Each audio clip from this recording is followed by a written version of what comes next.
Hello বন্ধুরা, আজকে আমি তোমাদের দেখাবো কই মাছ ভাপা। আর আমি এটা কুকারের মধ্যে দিয়ে করব, সঙ্গে দেবো লাউ পাতা। দেখতে থাকো কি করে করি। আর এই যে কই মাছটা মেখে রেখেছি, এখানে আছে আদা, জিরে, আর আজকে দিয়েছি কাঁচা লঙ্কা দিয়ে ভালো করে মাছটা কিছুক্ষণ মেখে রেখেছি। এবার আমি কুকারের মধ্যে সাজিয়ে দেবো। কীভাবে সাজাই দেখতে থাকো।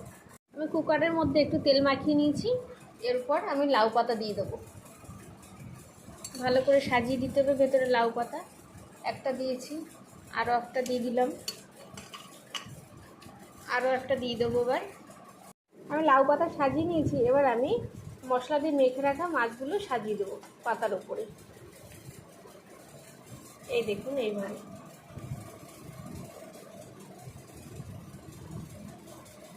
আমি 3টে মাছ দিয়েছি, এবার এর উপর আরও একটা লাউ পাতা দিয়ে ঢেকে দেবো।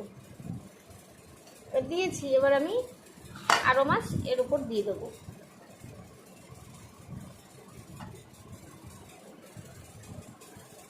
মশলাগুলো মাছের সঙ্গে ভালো করে মাখিয়ে মাখিয়ে দিতে হবে।